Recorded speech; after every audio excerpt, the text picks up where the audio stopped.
On this episode of Skeptiko, Alex talks with Dr. Dean Radin about his new book, Supernormal: Science, Yoga, and the Evidence for Extraordinary Psychic Abilities.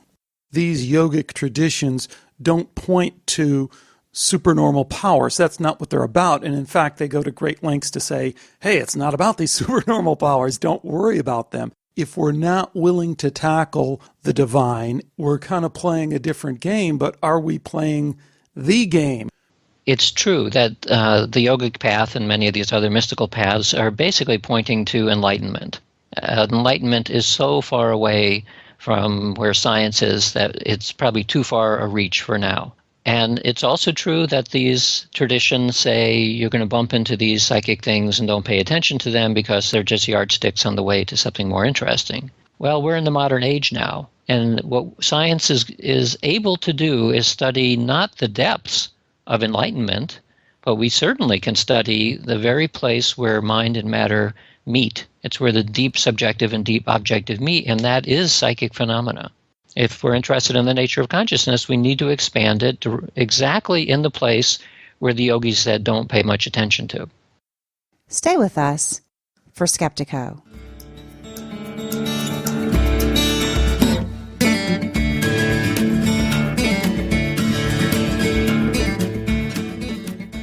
Welcome to Skeptiko, where we explore controversial science with leading researchers, thinkers, and their critics.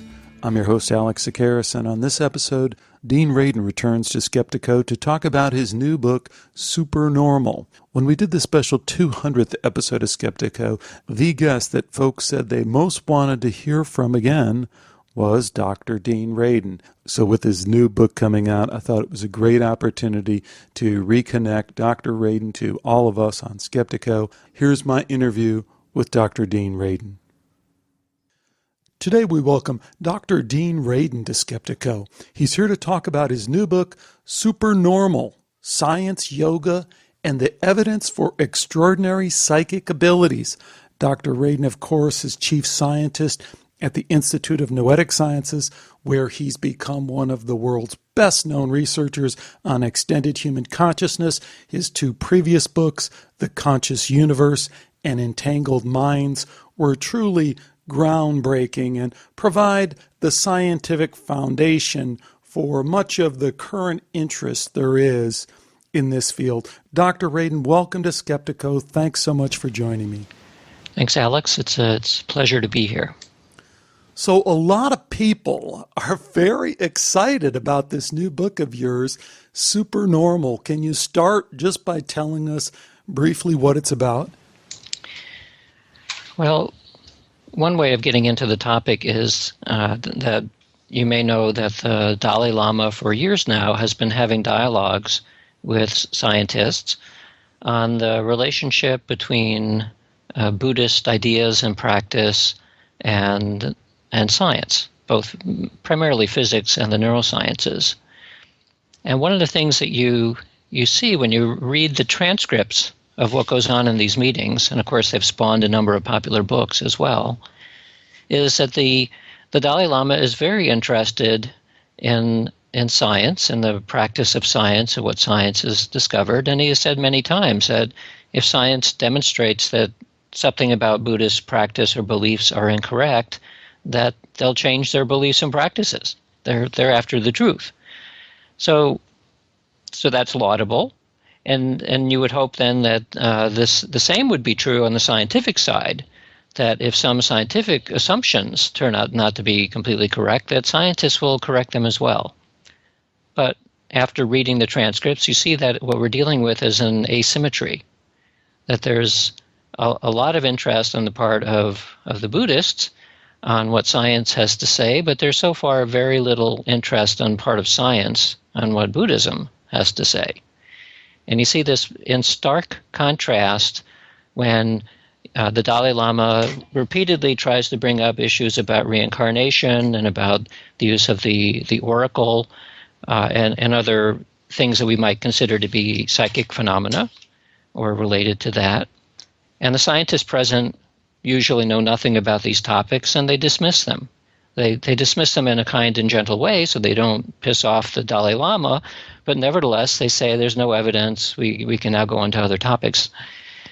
And this is, I was just struck with this because, for one thing, it really shows that the people that are talking to the Dalai Lama are very straightforward, mainstream, very good at what they do, but they don't actually know what they're talking about when they dismiss these topics. And in almost every meeting, either the Dalai Lama or somebody else at the meeting will try to raise, well, what about telepathy? What about these issues? And it doesn't go anywhere. So I was becoming annoyed at watching this year after year, and I decided to write a book that looked in more detail at the origins of, why does the Dalai Lama and other people say these things, and what's wrong with science? Let's narrow that down a little bit, because the title Supernormal is kind of a nebulous term. Specifically, Dean, what are you including in that list of supernormal powers in your book, and what did you maybe leave out that could have been left in? Well, I'm making a distinction between supernormal and supernatural. Mm-hmm. Sometimes you see these words used synonymously, and they're really not. Supernatural means beyond the natural world, and it generally means that it's something we would consider to be divine, not of the natural world, above and beyond it in some way. Whereas supernormal is ordinary, normal stuff, but just super, bigger, more powerful, more enhanced in some way. And so I'm not intruding into the world of the divine because I wouldn't know how to study that anyway, but I can look in detail at normal abilities that are super in some way. And there's a similar distinction between the words miracle and marvel. The word miracle assumes a divine source. Something happens that cannot be explained through natural means. Whereas a marvel is something that's extraordinary. So the subtitle of the book is Science, Yoga, and the Evidence for Extraordinary Psychic Abilities. And that then is the boundary of what I'm looking at. So tell us a little bit about some of those extraordinary abilities you look at in this book. Well, I use yoga and the siddhis, which is a Sanskrit word meaning perfection or attainment, which is what is said to occur after advanced meditative practice. And these are the special abilities that happen, and they're almost all psychic abilities. I use that path, the yogic path, and I could have used many others, and I do mention them, but I use the yoga path because it sets out so clearly what the tradition is in meditative traditions on what kinds of psychic ability you would expect to bump into as a result of practice. And they fall into three classes. There's a class that is exceptional mind-body connections. These are everything from intensely powerful self-healing, like take the placebo effect and multiply it by a few thousand times, to much more radical claims having to do with anedia, which is, in other words, called breatharianism, where you don't have to eat anything and you apparently live perfectly well, to effects which kind of blur the distinction between mind matter and body stuff, and this includes levitation. It's the lightening of your body until you begin to hover and perhaps even fly. And the opposite of levitation, which is gravitation, in which you become extremely heavy. And then there's super speed and super strength and the whole array of things we associate with superheroes. These are mostly body-related stuff. Then there's another big class of clairvoyance in the Yoga Sutras, which is the classical yoga text. The way that it's described are roughly 20 different forms of clairvoyance, but they all devolve down to the idea that we have access to information that's either at a distance or hidden, or very small or very big that you wouldn't normally be able to see. And then a smaller class on direct mind-matter interactions, in which through thought things will manifest. So you wish to have a diamond and the diamond appears, that kind of thing. So I discuss the full range, but in discussing it, I also make very clear that because this is a investigation from a scientific perspective, I can really only discuss with any confidence things that have been studied in the laboratory for many decades and has been looked at repeatedly, and that we gain some reason to believe that the effects are real. So it really comes down to about 4 different classes of experiments in which we have very high confidence that some of the original concepts of the siddhis, these special powers, are true. And if those are true, then it raises the plausibility that some of the other things that have been described, including levitation and invisibility and all the rest, that some of that may not be completely fairy tales, even though we don't have good evidence for it today. Maybe at some time it did exist, or maybe we have the potential to see those things. Right, because as you point out, those things are talked about in a very matter-of-fact way in not only the ancient Hindu and yogic texts, but in contemporary accounts of people's encounters with various yoga masters, right? That's right. So obviously your book, you're making frequent references to the yogic tradition and meditation. What are your personal experiences with yoga and meditation, both before the book and during the research and the writing of the book? Well, I've done yoga, one form or another, for many years. Not for the past couple of years as seriously as I had in the past. And I've also done meditation on and off for over 40 years. But when I decided to write a book on this topic, and I looked at the research that is coming out now, both on yoga and meditation, the mental and physical benefits of meditation, I decided it would basically be stupid not to meditate. It would be stupid in the same sense that it would be stupid not to brush your teeth every day. That as a daily practice that you simply do because it's the right thing to do, you have to meditate. Now, this doesn't mean that some people are just naturally inclined, either through temperament or genetic inheritance, that they're very calm and controlled in a sense that they're not tightly controlled, but they don't worry about things. They're not anxious. They're just a calm people. For a person like that, they probably don't need to meditate too much, because the stress of the modern age is the disease of the modern age is stress. And so if you don't find a way to easily control that or do something about stress, it will eat you alive. And I tend to be wired tight naturally. I'm a high anxious person, and I can tell a dramatic difference when I'm meditating versus not, just in the way that I feel and how I sleep and all the other things related to going about your daily life.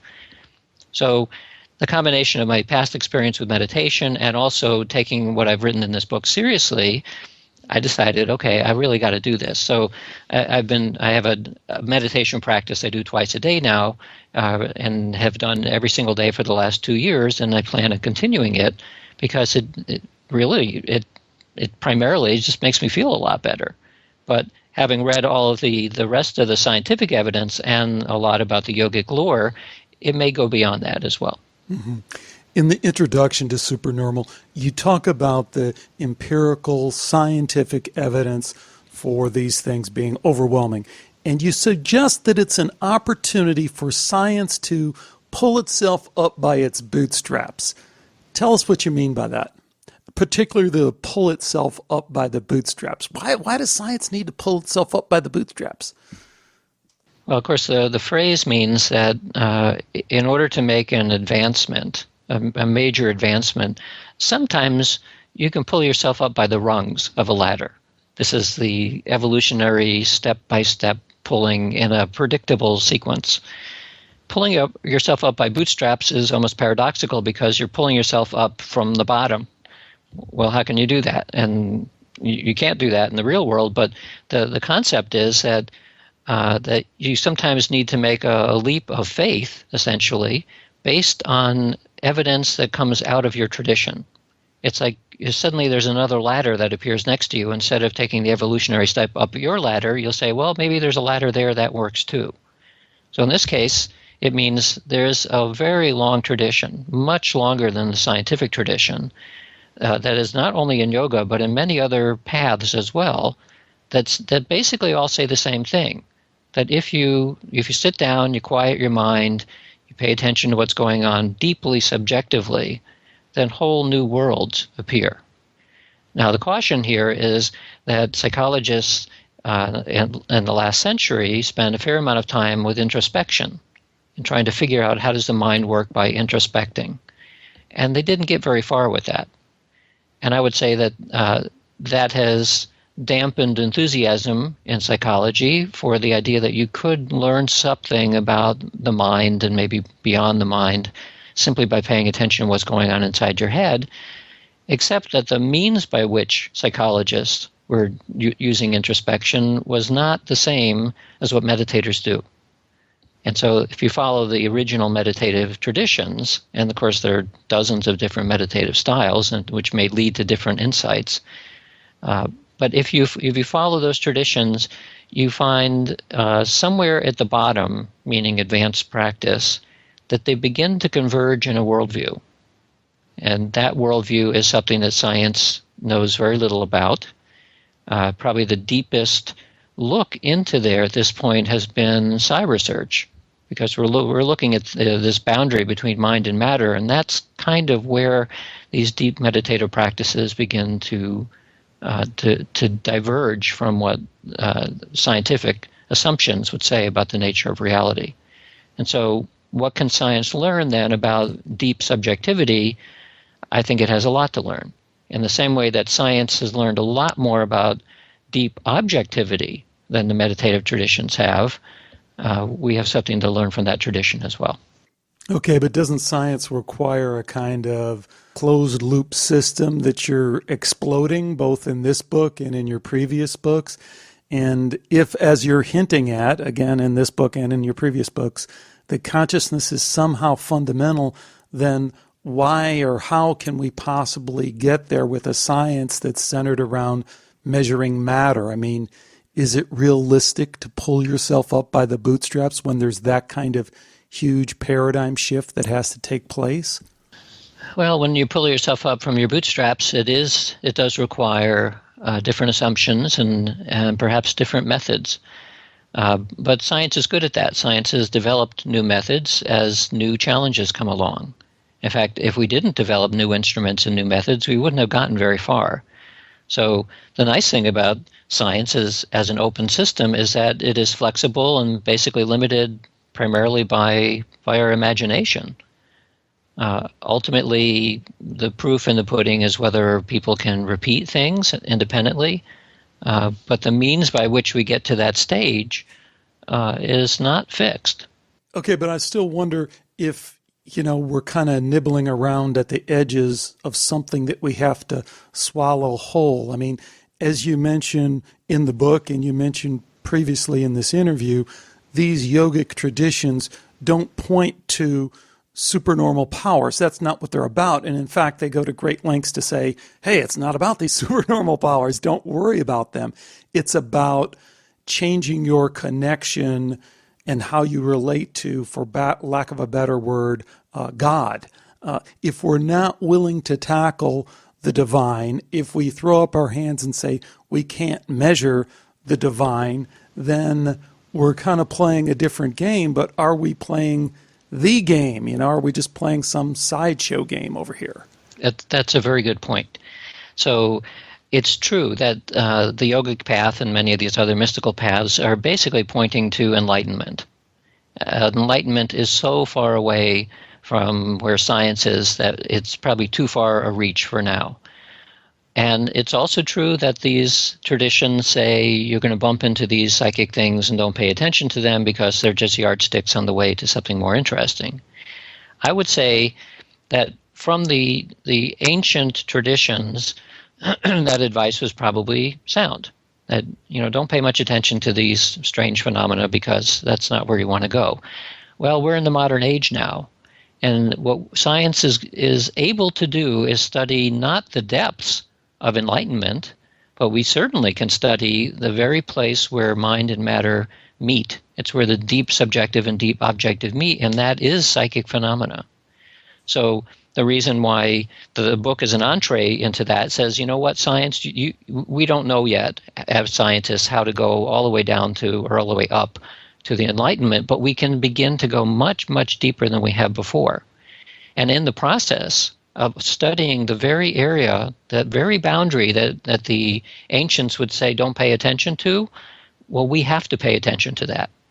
Because if we ignore it as well, we'll never get anywhere. I mean, we'll continue to make things in evolutionary steps. We won't make big new discoveries about the nature of consciousness.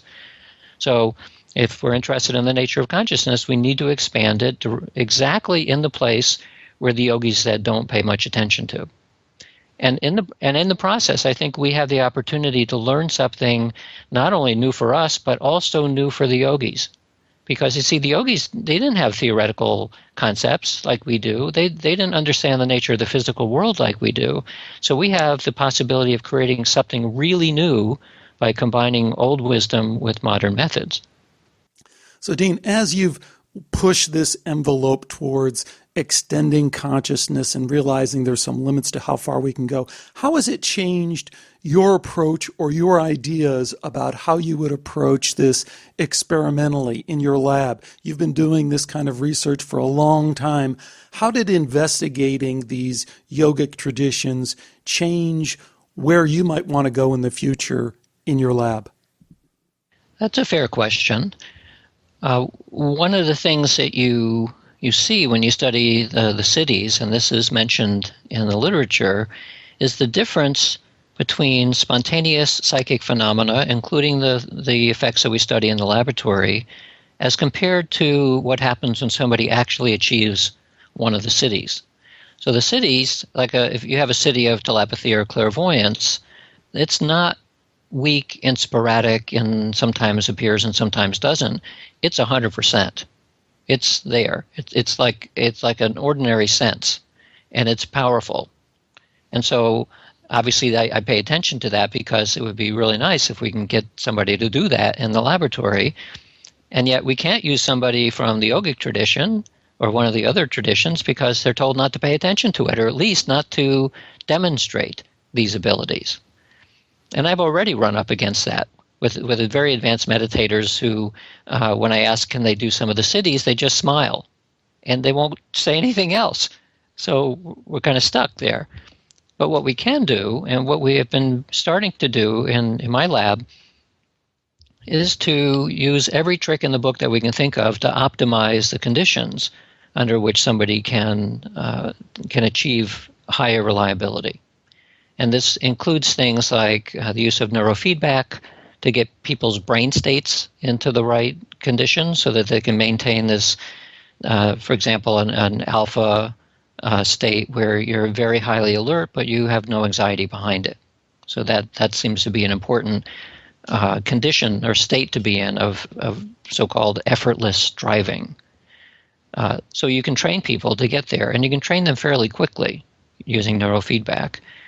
We can use hypnosis to alter people's beliefs a little bit, because one of the blocks that we see in these phenomena is that you maintain enough doubt that you're basically self-defeating. Well, if you're susceptible to hypnosis, and that can be changed. You can change, at least momentarily, what you believe both consciously and even unconsciously. We can do tests looking at the difference between your conscious belief and your unconscious belief through what's called implicit testing. There are a variety of ways of doing experiments that reveal how you really feel, how you unconsciously feel about certain topics, including your belief that you'll be able to do something psychic in the lab. And if it turns out that you consciously say, yeah, I could do this, but unconsciously you're saying, I don't think I can do this. Well, we need to know that, because that would be a way of discriminating between somebody who's likely to do better than somebody else. So we're working down a list of ways that we know of optimizing, or suspecting that it would optimize our ability to provide the right concentration, the right motivation, the right belief, the right practice, the right environment for doing the experiments, everything we can think of to see if we can start moving in the direction of the level of performance that is described in the cities as compared to what we normally see, which is sporadic and performance is buffeted all over the place. Mm-hmm. Can you tell us a little bit about how that's coming together in some of your current work? Well, our first approach in this direction is in a mind-matter interaction experiment, which is not published yet, but will be soon, we hope. And what we did is, during the experiment, the mind-matter interaction experiment, we also took 32-channel EEG measures, and we asked each participant to take a personality inventory called the Cloninger Temperament and Character Inventory. And this is an interesting personality test because it assumes that your temperament, your basic temperament, is driven by your biology. That the way that you approach the world in fundamental ways is driven by your genetic inheritance. And this was developed partially as a result of looking at personality similarities and temperament similarities among identical twins. And it holds up. And then your basic temperament is, according to this theory, is modulated by what they call character. And character is your history, how events in your life have shaped and changed your temperament. So the questionnaire that we give, it's 240 items. It comes out with different scales showing your temperament and your character. We have the EEG measures, and we have information on how the people did on the mind-matter interaction task. And we look at the correlations among these different factors, and we're finding some very interesting things. And I'm not going to go into it in any detail because it's not published yet, but the upshot of it is that it gives us a better picture on what kinds of people do well in what kinds of brain states for these particular tasks. And that gives us a clue about both who to select and what kind of brain states to be in order to optimize performance. Finally, Dr. Radin, I wanted to touch on one other topic that I don't think you talked a lot about. You've built a solid reputation as a scientist. People look to you for the integrity and the rigor you bring to your work. But you're also, whether you want to or not, have been pushed on the front lines of this worldview battle that's going on, where on one hand we have a culture that's built on materialism, really two kinds of materialism, both scientific materialism, the we are biological robots, life is meaningless, the universe is meaningless, and an economic materialism that just kind of tells us that he who dies with the most toys wins. And I'm wondering, given the extent to which we have to acknowledge we're just totally enmeshed in this paradigm, do you really think we can navigate out of it? I mean, you're kind of painting a picture for how we would do that with this book and with your body of research. But do you really think that's possible? You mean, is it possible, given the amount of inertia and economic investment in the status quo? Economic, political, military, day-to-day, our technology, we are enmeshed in it. When we talk about transcending it, I wonder if it's a pipe dream, and two, if it's really something we even want. Well, it's a very good question, and I think on alternate days I'm optimistic and pessimistic. The inertia is gigantic. Many people are still questioning as to whether the climate change is real or not, even in the midst of extremely unusual weather. I live in Sonoma County in California, and yesterday in Sonoma County there was the longest run of lightning strikes in the middle of the night, almost out of nowhere, for hours. It just stayed in one particular spot for hours, and it lit something like 20 or 30 fires. And people have lived in Sonoma County for their entire lives, including the newspaper reporting someone who's 80 years old, saying he had never even heard of anything like that before happening anywhere. And it never happens to have lightning storms like this in Sonoma County. So we are faced almost daily now with extremely unusual weather patterns, and yet when we look at what's happening in politics, it's as though this is nothing. And it actually doesn't even matter what the cause is. What matters is that it become a topic of discussion, and well, what do we do about it? Yeah, but that's really problematic, because if we look at climate and we look at it scientifically, it's just another rat's nest. I mean, the biggest news scientifically in climate has to do with both the UN governing body and NASA coming out and saying that in the last 17 years, there's been no global warming. So whether we're screwing up our environment to the extent that we think we are with CO2 gases, we can put that aside for a second and deal with, by the best measures we have, these models that we were all excited about a few years ago have totally failed us. They haven't predicted what we would expect to happen given the variables that have come into it. So I don't think it's any surprise that people they're stunned into inaction. I mean, which way should we go? Moreover, the whole global warming thing was sold to us wrapped up in just a goofy carbon trading, multi-trillion-dollar scam deal that it can't be separated from the science. So again, doesn't this point to how these things are enmeshed, how science is enmeshed with our politics and whatever else is driving us towards this future that someone is planning? Mm-hmm. Yeah, that's where my pessimism arises from, that because of economic interests and because of people who have money and power wanting to maintain it, which means maintaining the status quo, it's unlikely that much will change at all. What does push change, at least within the scientific world, is new and exciting theories, because fortunately a lot of scientists are kind of like myself, and while we pay attention to what's going on in the world, what we're really driven by is curiosity about the natural world. And so if somebody comes along with something really cool and interesting, it attracts a lot of scientific attention, even though we don't actually know if there's a practical use for it now. If it turns out that something is developed that has a practical use, then it gains even more attention, because there are plenty of people out there who want to make money based on it. So when I'm optimistic, I'm thinking, well, particularly if quantum biology continues in the direction it's going, then the plausibility case that could be made for a theoretical underpinning for psychic effects will continually get better, and then people will pay more attention to the data, and ultimately it'll simply become one more interesting and curious thing that science can study. And in which case, it doesn't matter what's going on in the rest of the socio-political context.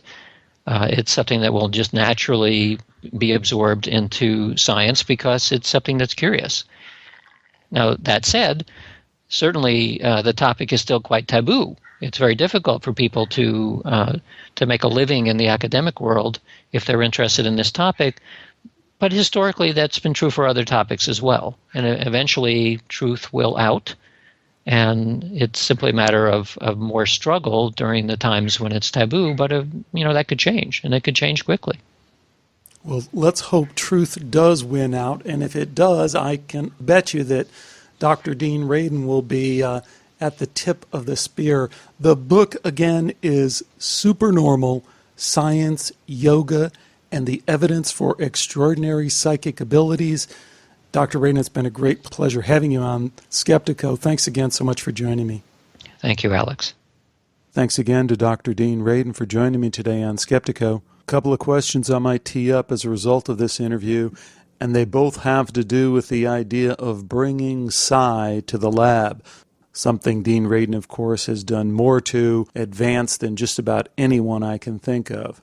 So the first question has to do with this idea of Sai being somewhat of a stepping stone along this continuum towards enlightenment, the enlightenment experience that so many people from so many different traditions talk about. You can hear me getting a little bit worked up there because it again just amazes me that we can just gloss over this experience that is so fundamentally profound across cultures, across times, this thing we call enlightenment, and yet we're just going to pretend it doesn't really exist because it doesn't fit into our paradigm. So the point is Dr. Radin on the right track in terms of bringing a scientific understanding of that process by looking at Sai? What are your thoughts on his approach to that? That would be question number one.